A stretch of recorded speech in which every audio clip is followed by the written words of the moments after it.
Magandang araw sa inyong lahat. Heto na ang latest weather update para sa iba't ibang bahagi ng bansa ngayong araw ng Tuesday. Dalawang low pressure system ang binabantayan natin sa silangan. Patuloy itong lumalapit sa bansa at mataas ang chance maging bagyo. Kung gusto mo naman lagi kang informed sa lagay ng panahon, huwag kalimutang mag-subscribe dito sa channel. Sa kasalukuyan, easterlies pa rin ang pangunahing nakaapekto sa buong Pilipinas. Kapag easterlies ang umiiral, may mainit at mahalumigmig na hanging nagmumula sa silangan na patuloy na naghahatid ng moisture sa malaking bahagi ng kapuluan. Ibig sabihin, kahit may mga oras na maaliwalas ang kalangitan at mukhang panatag ang panahon, pwede pa rin itong magbago habang tumatagal ang maghapon. Karaniwan sa ganitong setup ang mainit na umaga, maalinsangang tanghali at saka ang posibilidad ng biglaang pagbuo ng ulap na pwedeng mauwi sa ulan o thunderstorms sa ilang lugar pagsapit ng hapon o gabi para sa Zamboanga Peninsula at Palawan. Ang inaasahang lagay ng panahon ay cloudy skies with scattered rains and thunderstorms dahil sa easterlies, meaning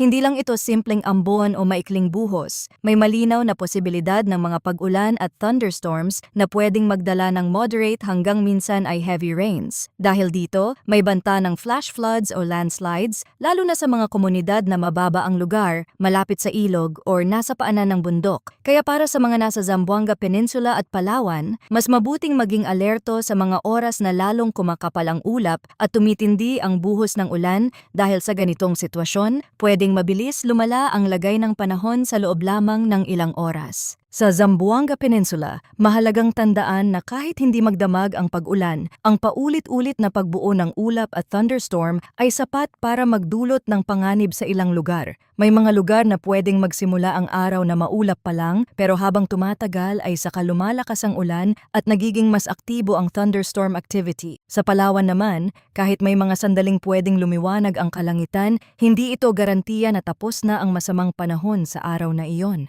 Kapag nananatiling mabigat ang pakiramdam ng hangin at patuloy na may kapal ang ulap, naroon pa rin ang posibilidad ng panibagong buhos. Kaya sa mga komunidad na madaling bahain o sa mga lugar na may mas delikadong terrain, mahalagang maging handa at mapagmatyag. Samantala, sa Metro Manila at sa nalalabing bahagi ng bansa, ang inaasahang lagay ng panahon ay partly cloudy to cloudy skies with isolated rain showers or thunderstorms dahil pa rin sa easterlies. Sa madaling salita, sa maraming lugar posible ang medyo maayos na simula ng araw, may init at minsan ay mukhang panatag ang lagay ng kalangitan. Pero habang umiinit ang paligid at tumatagal ang maghapon, pwedeng mabuo ang thunderstorms sa ilang lugar. Hindi ito nangangahulugang balewala ang ulan o hindi na dapat paghandaan. Ang ibig sabihin lamang nito ay hindi pantay-pantay at hindi sabay-sabay ang magiging pag-ulan. May mga lungsod o bayan na pwedeng manatiling tuyo sa halos buong araw, habang ang iba naman ay pwedeng makaranas ng biglaang buhos sa loob lamang ng maikling panahon. Ganito rin ang paalala sa nalalabing bahagi ng bansa. Dahil easterlies ang umiiral, may init at alinsangan sa maghapon pero may kasamang tsansa ng biglaang pag-ulan sa ilang lugar. May mga probinsya o lungsod na pwedeng makaranas ng tahimik at tuyo na kalagayan sa malaking bahagi ng araw,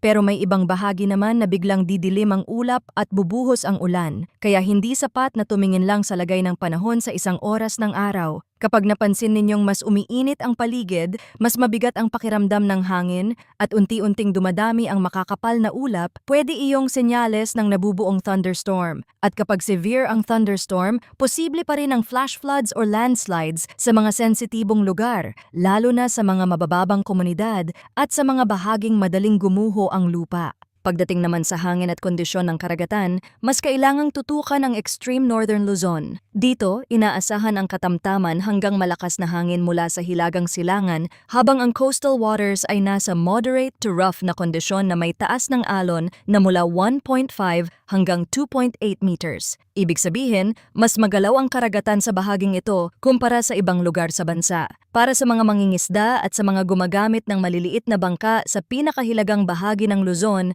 mahalagang maging mas maingat dahil ang ganitong taas ng alon at lakas ng hangin ay pwedeng magdulot ng mas alanganing kondisyon sa dagat. Hindi man ito automatikong nangangahulugan ng pinakamasamang sitwasyon, sapat na ito para seryosohin ang pagtingin sa aktual na lagay ng dagat bago bumiyahe. Sa natitirang bahagi ng bansa, mahina hanggang katamtaman ang hangin at ito ay magmumula sa silangan hanggang hilagang silangan. Ang mga karagatan ay slight to moderate na may taas ng alon na nasa 0.6 hanggang 2.1 meters. Sa unang tingin, hindi ito indikasyon ng pinakamalubhang lagay ng dagat, pero hindi pa rin ito dahilan para maging kampante. Kapag may thunderstorm o biglang pagbabago ng hangin sa lokal na area, pwede pa ring sumama ang aktual na kalagayan ng dagat kahit hindi naman sobrang taas ng alon sa pangkalahatang forecast. Kaya para sa mga mangingisda at sa mga may planong bumiyahe sa dagat, makabubuting bantayan hindi lang ang marine forecast, kundi pati ang aktual na kondisyon ng langit at hangin sa inyong lugar. Kung titingnan naman natin ang temperatura at relative humidity sa nakalipas na 24 na oras, ang pinakamababang temperatura ay 21.5 degrees Celsius at naitala ito alas 5 ng umaga. Ang pinakamataas na temperatura naman ay umabot sa 34.6 degrees Celsius alas 2 ng hapon. Ipinapakita nito na kahit sa umaga ay may kaunting ginhawa pa sa pakiramdam pero mabilis ding tumitindi ang init habang tumatagal ang araw. Ang minimum relative humidity naman ay 37% at naitala alas 2 ng hapon, habang ang maximum relative humidity ay 73% alas 5 ng umaga. Ang kombinasyon ng mataas na init at halumigmig sa hangin ang dahilan kung bakit mabigat sa pakiramdam ang panahon sa maraming lugar, lalo na mula tanghali hanggang hapon. Ngayon, pag-usapan naman natin ang latest tropical cyclone update. Mula May 4 hanggang May 10, may dalawang TC-like vortices or TCLVs na nakikita sa loob ng binabantayang domain.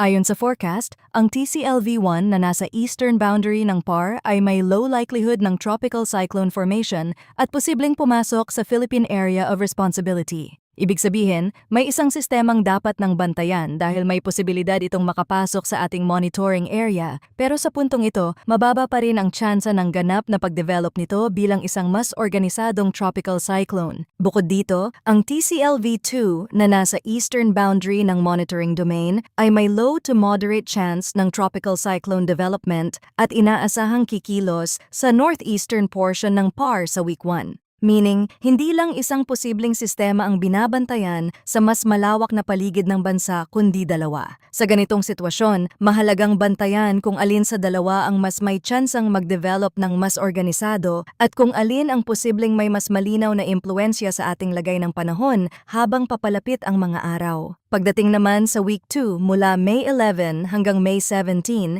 ipinapakita ng forecast na ang TCLV-2 ay posibleng mag-recurve patungo sa southern Japan na may low to moderate likelihood pa rin ng tropical cyclone development sa panahong iyon. Kung titingnan naman ang ibang mga weather model, itong kumpol ng green dots ang low pressure system na posibleng maglandfall sa Visayas o sa Luzon area. Ibig sabihin, may mga model member na nakikita ang posibilidad na ang unang sistemang ito ay mas lumapit at posibleng tumama sa kalupaan. Pero mahalagang idiin na sa puntong ito, pwede pa rin itong manatiling low-pressure system lamang o kaya ay umabot sa tropical depression level, depende sa magiging impluensya ng paligid. Malaking bagay dito ang kondisyon ng karagatan, ng hangin sa itaas, at ng pangkalahatang environment ng sistema habang unti-unti itong nagde-develop. Kaya sa ngayon, bagamat may landfall scenario sa ilang model, hindi pa ito dapat ituring na tiyak. Yung isa naman na kasunod nito ang inaasahan na magiging bagyo, pero nakikita rin na ito ay magre-recurve.